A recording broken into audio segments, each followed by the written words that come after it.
하나님 말씀입니다. 여호수아 5장 1절로 9절 말씀 교독하겠습니다.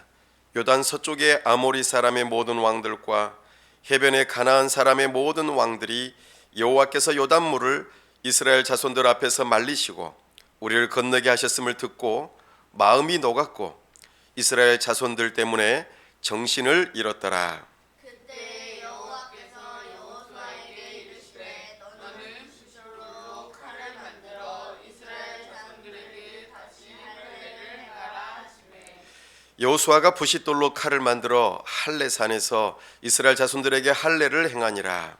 여호수아가 할례를 시행한 까닭은 이것이니 애굽에서 나온 모든 백성 중 남자 곧 모든 군사는 애굽에서 나온 후 광야 길에서 죽었는데 그 나온 백성은 다 할례를 받았으나 다만 애굽에서 나온 후 광야길에서 난 자는 할례를 받지 못하였음이라. 이스라엘 자손들이 여호와의 음성을 청종하지 아니하므로 여호와께서 그들에게 대하여 맹세하사 그들의 조상들에게 맹세하여 우리에게 주리라고 하신 땅 곧 젖과 꿀이 흐르는 땅을 그들이 보지 못하게 하리라 하시매 애굽에서 나온 족속 곧 군사들이 다 멸절하기까지 40년 동안을 광야에서 헤매었더니 그들의 대를 잇게 하신 이 자손에게 여호수아가 할례를 행하였으니 길에서는 그들에게 할례를 행하지 못하였으므로 할례 없는 자가 되었음이었더라. 또 그 모든 백성에게 할례 행하기를 마침에 백성이 진중 각 처소에 머물며 낫기를 기다릴 때에 다 함께요. 여호와께서 여호수아에게 이르시되 내가 오늘 애굽의 수치를 너희에게서 떠나가게 하였다 하셨으므로 그곳 이름을 오늘까지 길갈이라 하느니라. 아멘. 다 함께 기도하겠습니다. 하나님 아버지 은혜와 사랑을 감사합니다. 우리에게 2026년 새해를 허락하시고 오늘 우리가 하나님 앞에 먼저 나아와 예배할 수 있도록 은혜 주심을 감사합니다. 하나님 아버지, 이 시간 우리와 함께 하여 주시고 영광 가운데 임재하시며 주님의 영광 나타내 주옵소서. 하나님께서 이 시간 말씀하여 주옵소서. 우리가 주님의 음성 듣기를 원합니다. 주님의 영광 보기를 원합니다. 우리가 하나님의 말씀을 잘 깨달아 우리의 심령이 새로워지고 우리가 하나님을 향하여 뜨거운 마음을 가지고 하나님 앞에 겸손히 우리의 손과 발을 들여 하나님께 헌신을 하고자 결단하는 시간 되도록 은혜 베풀어 주옵소서. 앞으로 우리가 어찌 될지 알 수 없사오나 우리의 길을 열어주시고 우리 하나님께서 우리에게 복을 주셔서 지난날의 모든 수치를 다 굴려버리고 하나님 앞에 새로운 비전을 받아 우리의 마음이 새로워지고 하나님 앞에 드림받아 주님께 귀하게 쓰임받고 주님의 거룩한 부흥을 경험하는 복된 하나님의 백성들 다 될 수 있도록 도와주시옵소서. 아버지 하나님, 이 땅 위에 세우신 위정자들에게 하나님을 경외하는 마음을 허락하시고 우리 선교사님들 붙들어 주시며 성령으로 충만케 하여 주시옵소서. 이 시간 홀로 영광 받아 주시기를 원하옵고 우리 주 예수 그리스도의 이름으로 기도하옵나이다. 아멘.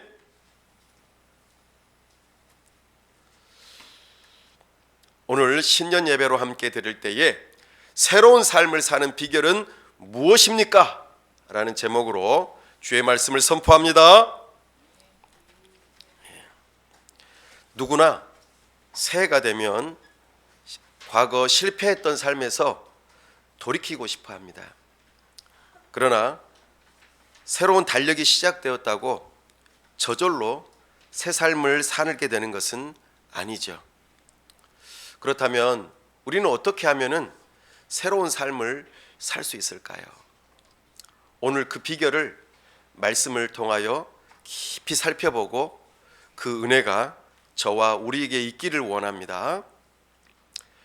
이스라엘은 지난 40년 동안 광야 생활을 마치고 이제 홍해를 건넌 것처럼 하나님의 능력으로 요단강을 건넜습니다. 그 소식을 들은 가나안 사람들은 그 마음속에 큰 두려움을 느꼈습니다. 여호수아서 5장 1절, 요단 서쪽에 아모리 사람의 모든 왕들과 해변의 가나안 사람의 모든 왕들이 여호와께서 요단물을 이스라엘 자손들 앞에서 말리시고 우리를 건너게 하셨음을 듣고 마음이 녹았고 이스라엘 자손들 때문에 정신을 잃었더라. 무엇 때문입니까? 왜 가나안 사람들은 그들의 마음이 녹아내려갔을까요? 이스라엘의 최신식 무기가 있었기 때문일까요? 아닙니다. 당시 가나안은 아주 높은 청동기 문명을 가지고 있었습니다. 이스라엘은 그에 미치지 못하는 겨우 신석기 문명 정도만 가지고 있었을 뿐입니다. 가나안에는 높은 성벽과 아주 발달한 농경 문화가 있었습니다. 그러나 이스라엘 백성들은 40년 동안 그냥 광야에서 떠돌아다니는 그냥 유목민일 뿐이었습니다. 그러니 가지고 있는 것이라고는 나무 막대, 돌 이런 것밖에 없었습니다. 그런데도 가나안 사람들이 이스라엘을 왜 그렇게 두려워했을까요? 그것은 말씀에서 분명하게 가르쳐주고 있습니다. 가나안 사람들은 이스라엘 백성들과 함께 계시는 그 하나님 때문에 두려워했던 것입니다. 위대한 하나님이 아니면 도저히 일어날 수 없는 일, 홍해 바다가 갈라지고 요단강이 멈추어서는 그와 같은 일이 절대로 없는 그 기적을 바라보면서 하나님을 두려워했기 때문입니다. 전쟁에서 가장 효과적으로 사용할 수 있는 전략이 하나 있습니다. 그것은 심리전입니다. 지금 가나안의 족속에 아주 지금 상태가 안 좋습니다. 어찌 보면은 마음이 녹아내리는 그런 상황이었기 때문에 정말 이대로 밀고 들어가면은 적군들을 다 물리칠 수 있는 그런 절호의 기회였죠. 그러나 하나님께서는 그 일을 하지 못하게 하십니다. 요단강을 건넌 후 길갈이라고 하는 곳에서 잠시 멈추어 서게 하십니다. 그리고 가나안 정복에 앞서서 굉장히 중요한 의식 하나를 행하게 하십니다. 그것이 바로 할례입니다. 이스라엘 남자들은 태어난 지 8일 만에 할례를 받습니다. 이 규례는 아브라함 때부터 한 번도 끊어진 적이 없어요. 그들이 애굽 땅에서 노예로 있을 때에도 이 규례는 계속해서 지켜졌습니다. 또한 그들이 이제 광야에서 나오면서 이제 여기 가나안 땅에 들어올 때까지 그 40년 사이에는 할례가 없었다는 것입니다. 그래서 하나님께서는 할례가 없는 출애굽 2세대를 향하여서 할례를 행하라고 명하셨습니다. 그렇기 때문에 진군해야 할 그들이 멈추어 서고 지금 길갈에서 할례를 받게 되었습니다. 여호수아 5장 2절, 그때에 여호와께서 여호수아에게 이르시되 너는 부싯돌로 칼을 만들어 이스라엘 자손들에게 다시 할례를 행하라 하시매. 할례는 남자의 표피를 잘라 벗겨내서 없애버리는 일종의 외과적인 수술입니다. 그렇기 때문에 할례를 받으면은 며칠 동안은 매우 아파서 잠도 못 자요. 끙끙 앓습니다. 이 할례를 받은 사람들은 싸움이라고 하는 것은 절대 할 수 없습니다. 그냥 누워 있어야 돼요. 아주 불편하기 때문입니다. 그러니 지금 전쟁을 코앞에 두고 있는 이런 상황 속에서 싸워야 될 군인들이 할례를 받는다고 생각해 보세요. 이것은 전술적으로 어리석은 일입니다. 왜냐하면 가나안 적군들이 이들에게 밀려오면은 지금 이스라엘 군인들은, 백성들은 절대로 도망을 못 가요. 왜냐하면 이미 요단강을 범람하고 있는 요단강을 건너왔기 때문에 오도 가도 못하는 신세가 되는 것입니다. 그러나 여기에 신앙의 신비가 있습니다. 가나안 정복은 창과 칼로 하는 것이 아니다. 이 전쟁은 하나님께 속하였다. 이것이 바로 이 전쟁의 신비입니다. 이스라엘에게 요구되는 것은 단지 하나님 말씀에 순종하는 거예요. 이스라엘은 할례를 행함으로써 그의 온몸으로 하나님께 순종함으로 이 전쟁을 준비하는 과정이 되었던 것입니다. 이들은 애굽의 수치를 가지고 있었습니다. 할례 후에 이스라엘이 낫기를 기다릴 때에 하나님께서 매우 중요한 선언을 하나 하세요. 5장 9절입니다.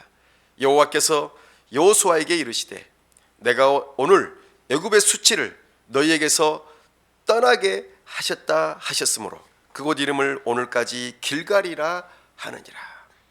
애굽의 수치. 하나님께서는 이 할례를 행하게 하시고 난 다음에 애굽의 수치를 떠나가게 하셨다고 말씀하십니다. 그렇다면 이 애굽의 수치란 무엇일까요? 이것은 좀 더 정확하게 말하면 애굽에서의 수치입니다. 애굽에서의 수치. 이스라엘 백성들이 수백 년 동안 애굽에서 어떤 처지에 있었는지 생각해 보면은 애굽에서의 수치를 우리는 금방 이해할 수 있습니다. 이스라엘의 신분은 노예였습니다. 수백 년 동안 하층민 중에서도 아주 하층민, 가장 밑바닥에서 가장 더럽고 험한 일을 해야만 하는 그런 노예와 같은 존재들, 아니 노예였습니다. 애굽 사람들은 이스라엘 백성들을 물건 취급했습니다. 사람 취급하지 않았어요. 이것이 이스라엘이 가지고 있었던 수치였습니다. 애굽에서의 수치. 그런데 이것보다도 더 수치스러운 것이 있었어요. 그들의 신분의 수치뿐만 아니라 그들의 이 마음의 내면에 수치가 가득하였습니다. 노예에게는 노예의 마음이 있어요. 그들에게 무슨 비전이 있었겠어요? 자기 자신의 삶을 내가 올해에는 이걸 해봐야겠어 라고 목적과 목표를 가지고 그렇게 계획을 세워서 하려고 하는 마음이 전혀 없었어요. 노예는 습성적으로 오늘 내가 한 대 안 맞는 것이 나한테는 복이다. 두들겨 맞고 죽으면 안 되니까. 그리고 내가 오늘 배부르게 먹을 수만 있으면 나는 오늘 하루 만족해. 그렇게 하루하루를 살아가는 사람들이 바로 이 노예의 근성이었습니다. 그 이상을 생각할 수 없는 정말 수동적으로 살아가는 사람들이 바로 노예였습니다. 그런데 그것이 하루 이틀의 삶이 아니었습니다.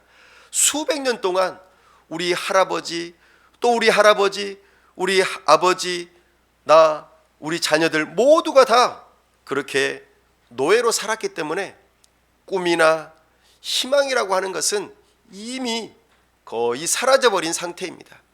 마치 인도의 카스트 제도에서 가장 하층민에 사는 사람들이 더 이상 그 위로 올라갈 수 없는 것을 과 같은 그런 삶인 것이죠. 그래서 자기 자신의 삶의 개선이나 개혁을 바랄 만한 의지조차 아예 없었던 것입니다.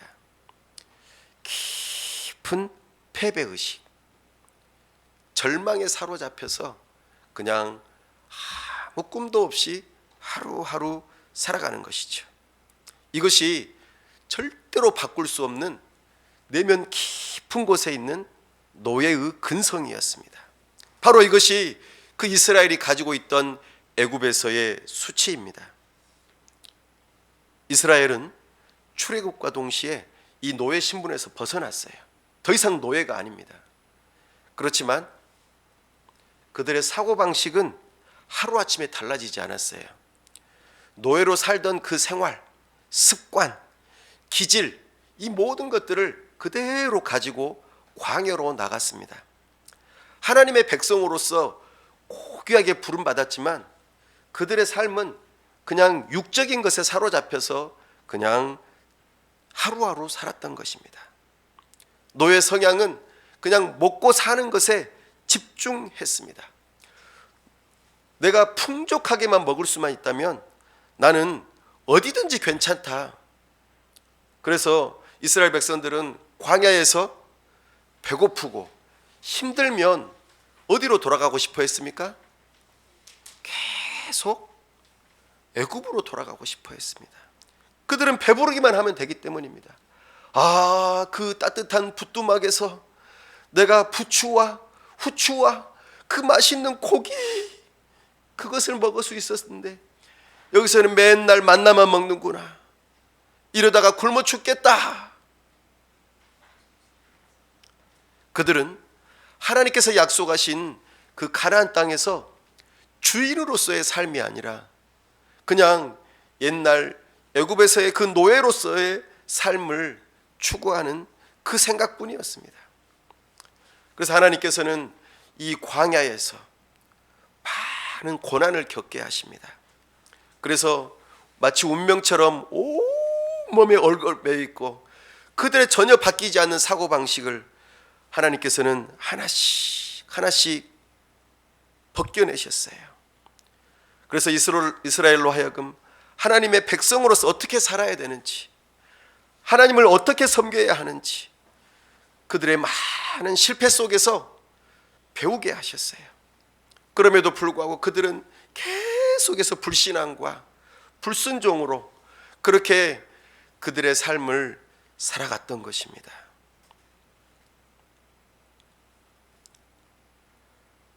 그러나 우리 주님께서는 오늘 애굽의 수치를 너희에게서 떠나가게 하셨다, 이렇게 말씀하고 있습니다. 여기에서 떠나가게 하였다라고 하는 이 표현은 완료형이에요. 완결형. 그러니까 하나님께서 말씀하시는 그 시점에서 그 모든 것들이 다 이미 끝났다, 완료되었다. 애굽에 있어서의 수치가 이제는 없어졌다, 떠나가 버렸다, 이것을 말씀하고 있습니다. 그들이 수백 년 동안 짊어지고 있던 그 노예의 근성, 절대로 변하지 않는 그 마음들이 완전히 사라져 없어져 버렸다. 그래서 이제는 너희는 도망친 노예 집단이 아니다. 더 이상 불순종하는 백성이 아니다. 순수한 마음으로 하나님을 사랑하는 사람들이며 이제 앞으로 들어가게 될 이 약속의 땅에 어울리는 거룩한 하나님의 자녀들이다. 이렇게 선언해 주고 있습니다. 하나님께서 하시는 말씀입니다. 이제 이들은 완전히 새로워졌습니다. 사랑하는 여러분, 우리의 처지도 이스라엘과 다르지 않습니다. 우리는 예수 그리스도를 만나기 전에는 죄의 노예였습니다. 어떻게 하든지 죄에서 벗어날 수가 없었어요. 그러나 우리 예수님께서 우리를 대신하여 수치를 당하시고 그리고 십자가에 매어 달려 죽으심으로 우리가 자유롭게 된 것입니다. 우리를 죄에서 건져내셔서 이제는 하나님의 자녀가 되게 하셨습니다. 그러나 여전히 우리의 마음 안에 남아있는 이 죄성이 때때로 죄의 노예로 살아갈 때에 그 수치스러움이 남아서 우리를 올가매고 우리를 다시 수치스럽게 만드는 일들이 왕왕 있는 것입니다. 사랑하는 여러분, 2026년 한 해를 새롭게 시작하기 전에 우리는 생각해야 할 것이 있습니다.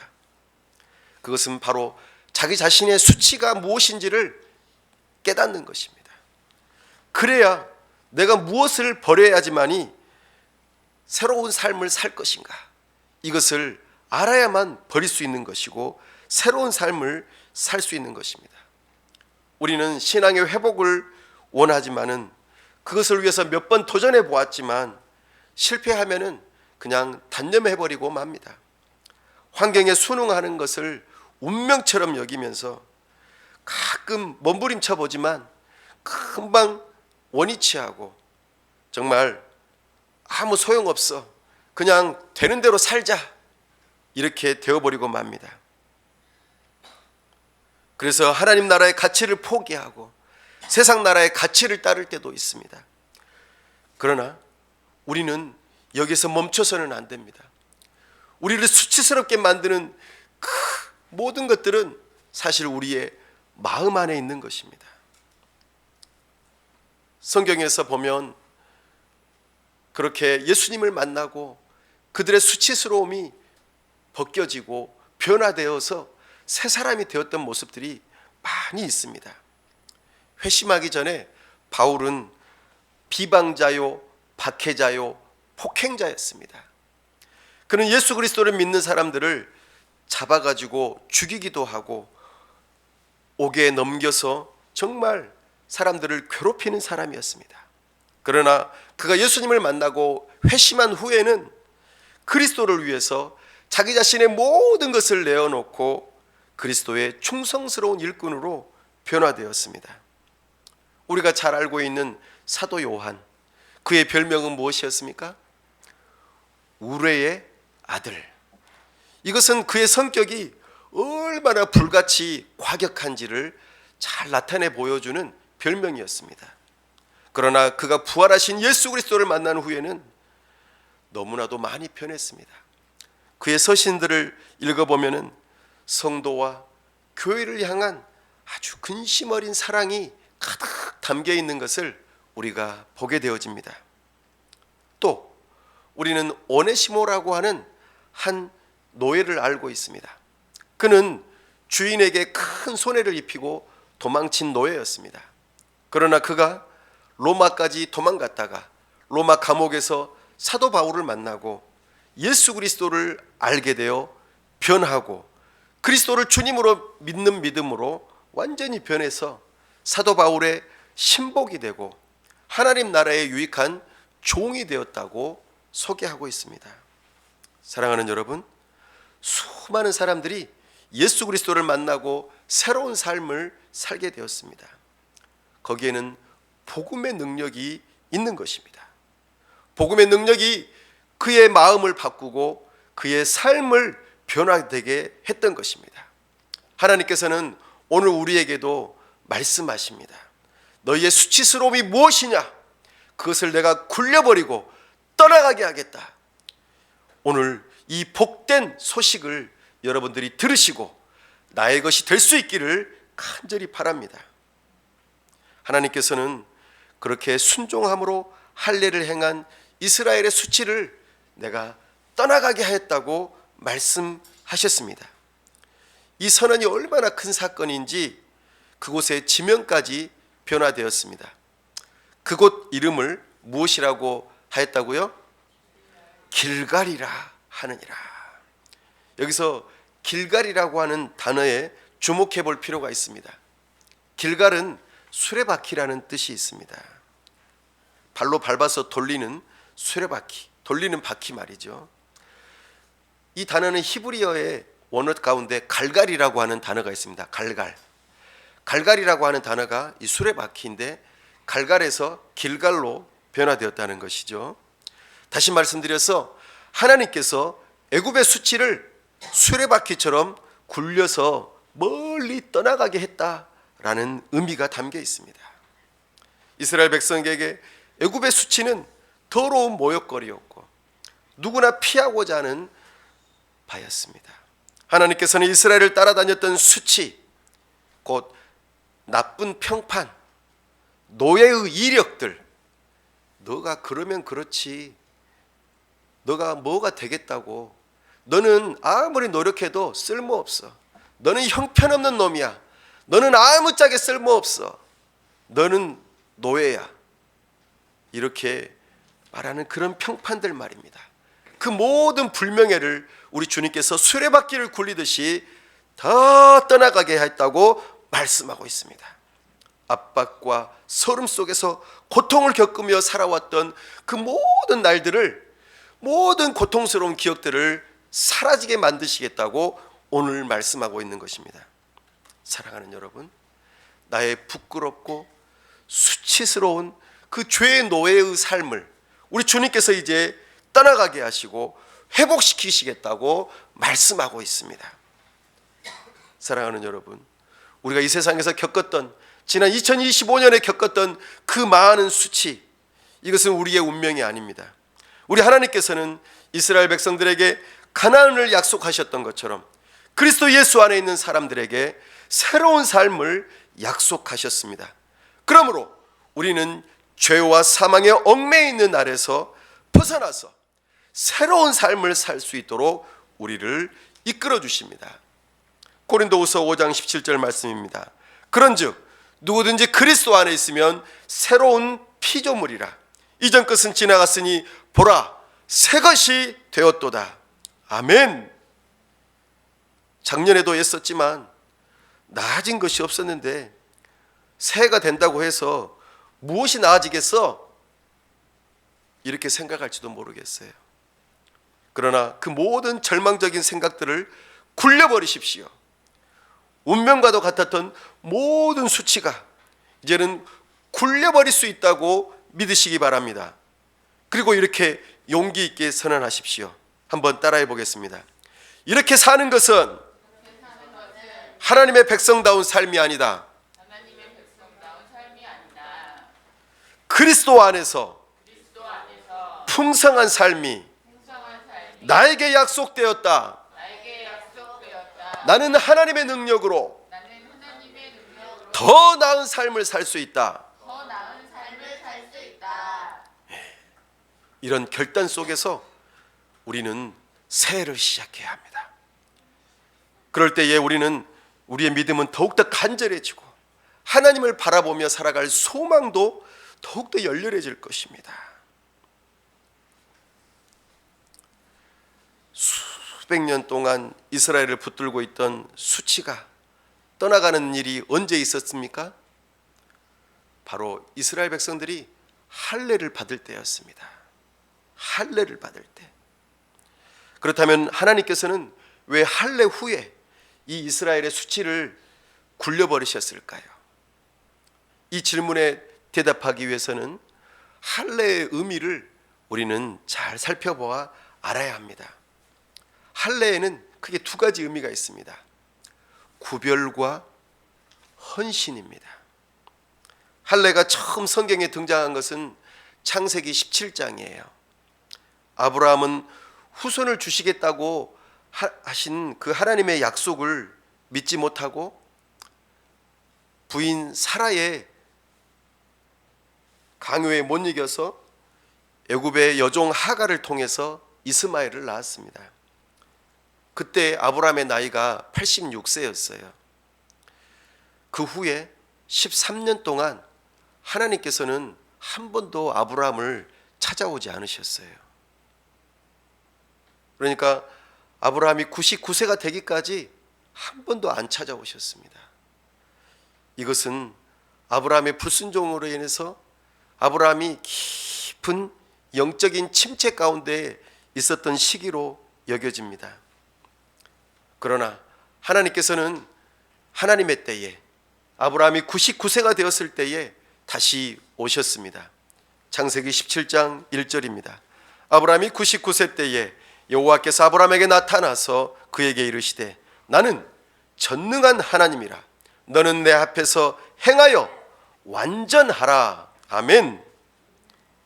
하나님께서는 전능하신 하나님으로 당신을 계시하시면서 아브라함을 책망하시면서도 아브라함에게 복을 주시겠다고 약속하셨어요. 그리고 아브라함과 그 후손에게 하나님의 언약을 지킬 것을 요구하십니다. 그렇게 해서 행해졌던 규례가 뭐냐면 바로 할례입니다. 하나님께서 이삭을 약속하시면서 그들에게 할례를 명하셨어요. 창세기 17장 9절에서 11절입니다. 하나님이 또 아브라함에게 이르시되 그런즉 너는 내 언약을 지키고 내 후손도 대대로 지키라. 너희 중 남자는 다 할례를 받으라. 이것이 나와 너희와 너희 후손 사이에 지킬 내 언약이니라. 너희는 포피를 베어라. 이것이 나와 너희 사이에 언약의 표징이니라. 아멘. 할례라고 하는 것은 이스라엘 백성들이 이제 하나님의 언약 백성임을 나타내 보여주는 표징이에요. 사인입니다. 사인.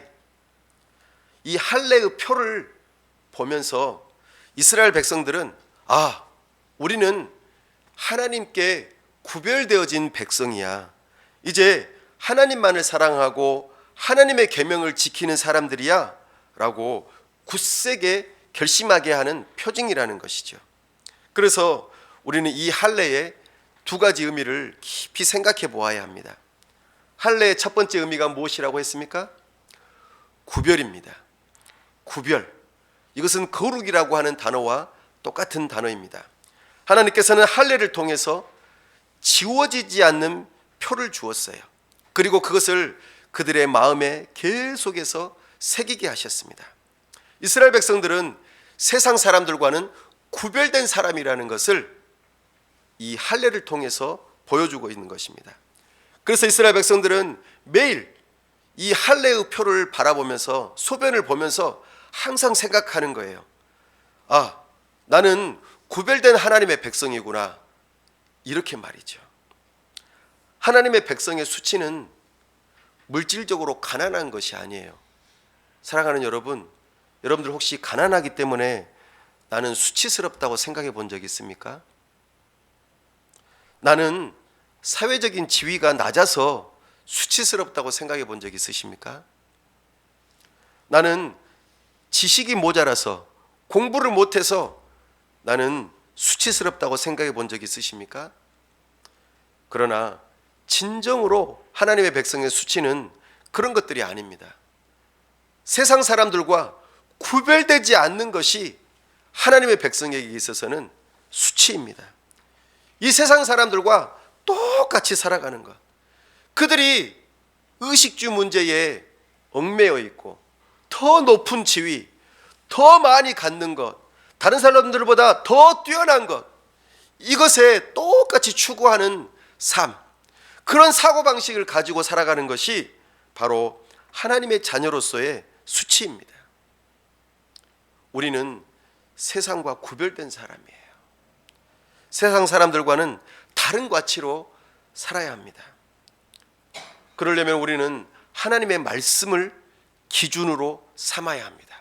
하나님의 말씀대로 사는 것이 바로 구별된 삶입니다. 만약 그렇지 않다면 우리는 여전히 우리 몸 안에, 우리의 마음에 애굽의 수치, 죄의 노예로 살았던 그 수치가 여전히 있다는 것을 기억하셔야 합니다. 바로 이 할례가 구별된 삶을 의미하고 있는 것입니다. 두 번째로 할례의 의미는 하나님께만 바쳐진 헌신입니다. 헌신. 이스라엘 백성들은 매일 자신의 몸에 이 새겨져 있는 할례의 흔적을 바라보면서 그때마다 생각하는 거예요. 나는 내 것이 아니야. 나는 하나님께 구별되어서 바쳐진 존재야. 하나님 외에는 그 어느 것도 나의 주인이 될 수 없어. 나는 하나님의 종이야. 나는 하나님의 노예야. 하나님께서 나를 자유하게 하시고 하나님 안에서 나는 하나님의 백성이 됐어. 이제 나는 죽고 내 안에 예수 그리스도께서 주님으로 사시는 그 삶을 살아야 되는 그런 하나님께 바쳐진 종이라고 생각하는 것입니다. 이런 헌신은 배타적인 독점이라고 하는 의미를 가지고 있습니다. 배타적인 독점. 예를 들어 우리가 밥 먹으러 식당에 가는데 저기에 보니까 아주 좋은 자리인데 빈 자리가 있어요. 그런데 거기에는 앉을 수가 없어요. 왜냐하면 예약석이라고 적혀 있기 때문이에요. 예약석. 예약석은 다른 손님에게 그 자리가 예약이 되어 있어요. 그 자리는 이미 누군가에게 배타적으로 독점이 되어 있는 거예요. 아무도 그 자리를 차지할 수가 없어요. 그렇습니다. 우리의 마음은 누구의 것입니까? 하나님의 것이에요. 내 것이 아닙니다. 내 마음대로 살면 안 됩니다. 우리는 하나님께 바쳐진 존재입니다. 세상의 것들은 수시로 우리의 마음을 빼앗으려고 해요. 그러나 우리는 이미 하나님께 바쳐진 존재들이에요. 그래서 하나님 이외에 그 어떠한 것도 우리의 마음을 차지할 수 없고 우리의 주인이 될 수 없다는 것을 우리는 할례를 통해서 기억하셔야 합니다. 심지어는 나 자신조차도 내 마음의 주인이 아니에요. 내 마음대로 살면 안 돼요. 이스라엘은 자신들의 몸에 새겨진 그 할례의 흔적을 바라보면서 하나님을 향한 이런 헌신의 마음을 그때그때마다 새겼어요. 그래, 나는 구별된 거룩한 하나님의 백성이야. 그래, 나는 하나님께 이미 헌신되어진 자로서 나는 하나님 거야. 그러나 오늘 우리를 향하여서는 하나님께서 너희의 마음에 할례를 하라고 말씀하십니다. 지금 우리는 가나안 땅을 정복하려고 하는 이 이스라엘 백성들과 같이 이제 2026년이라고 하는 새해를 달려가기 위해서 출발선상에 서 있는 사람들과 같습니다. 새로운 한 해가 이제 우리 앞에 있어요. 하나님께서는 우리의 수치를 굴려버리겠다고 선언하셨어요. 그러기 위해서는 우리는 먼저 우리의 마음 안에 있는 할례를 행하셔야 합니다. 육체의 할례는 율법을 따라서 하나님의 백성이 되는 표였어요. 옛 언약인 율법은 예수 그리스도 안에서 이미 다 성취되었습니다. 그러므로 이제 우리는 육체적인 할례를 더 이상 받을 필요는 없어요. 그리스도께서 율법의 모든 요구를 다 만족하셨기 때문입니다. 십자가에서 죽으심으로 율법의 모든 요구를 다 이루셨기 때문이죠. 우리 예수님께서 우리가 받아야 할 그 수치스러움을 다 십자가 위에서 헐벗으셨어요. 수치를 대신 당하셨어요. 그리고 주님의 의로운 옷으로 우리를 다 덮어주셨어요. 그리고 이제는 우리는 하나님 앞에 나아갈 수 있는 은혜가 주어졌습니다. 그러므로 이제는 우리는 할례가 육체의 할례가 아니라 마음의 할례를 받아야 합니다. 그래서 우리는 예수 그리스도께서 우리에게 주신 새 언약 안에서 마음의 할례를 받아야 합니다. 그리스도 안에서 새롭게 구별된 존재로서 새로운 피조물로서 이제는 누구께만 바쳐진 존재입니까? 하나님께만 바쳐진 존재입니다. 나는 누구 겁니까? 하나님의 것입니다. 나는 누구 거입니까? 하나님의 것입니다. 그러므로 우리는 마음의 할례를 먼저 받아야 합니다. 그럴 때 우리 주님께서 우리의 모든 수치를 굴려버리실 것입니다. 길갈 굴려버릴 것입니다. 사랑하는 여러분, 우리의 마음 안에 있는 수많은 더러운 것들, 우리의 마음속에서 솟아나는 그 모든 수치스러운 것들을 사랑하는 여러분, 이제는 잘라내야 합니다. 이 모든 것들은 하나님의 백성으로서의 정체성을 잃어버리게 만듭니다. 세상 사람들하고 구별이 없이 그냥 똑같이 만들어버려요. 그리고 우리를 정말 주인 삼아버리죠. 노예 삼아버리죠. 사랑하는 여러분, 우리 하나님께서는 이스라엘 백성들처럼 우리가 마음의 할례를 받기를 원하셔요. 신명기 30장 6절입니다.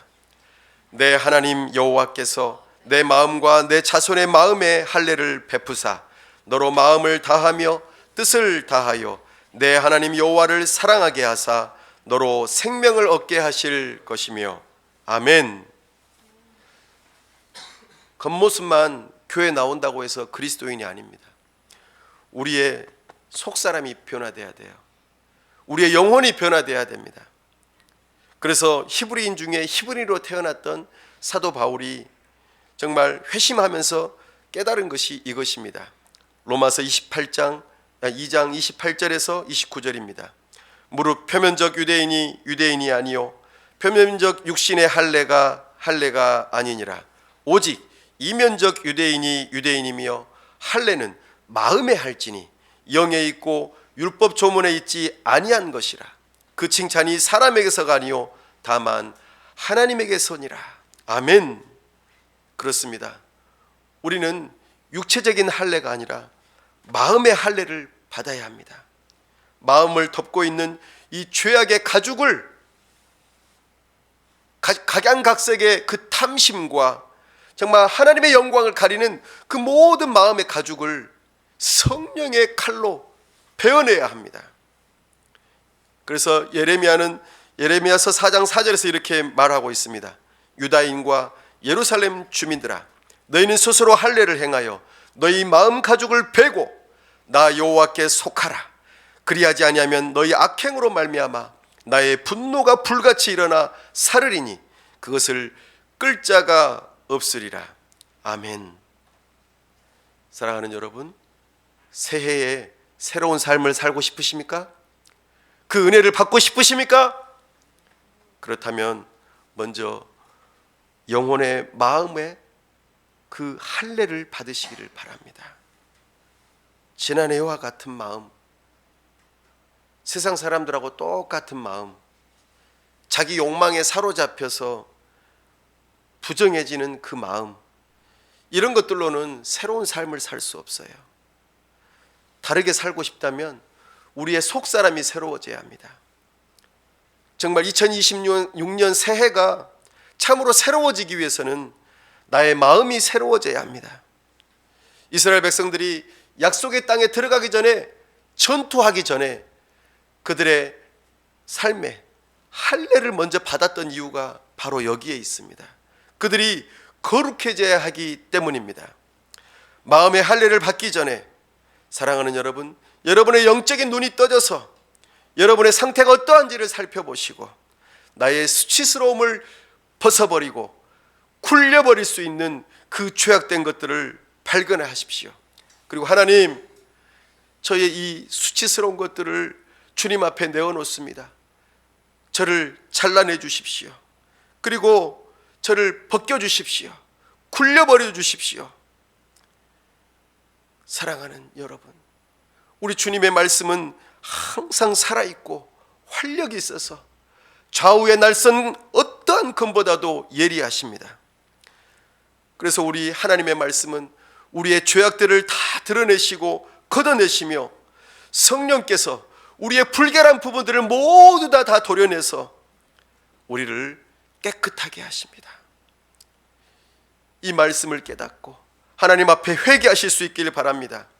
진실한 회개와 믿음을 통하여서 성령의 역사로 우리의 마음이 새로워지고 모든 우리의 수치를 다 벗어버린 후에 올 한 해를 새롭게 시작할 수 있기를 바랍니다.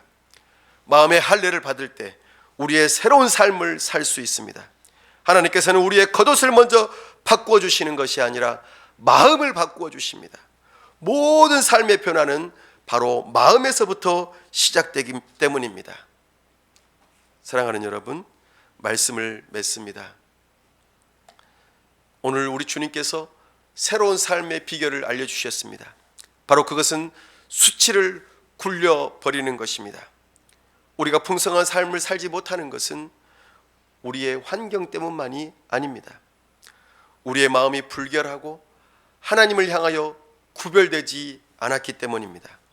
하나님께만 바쳐지지 않았기 때문입니다.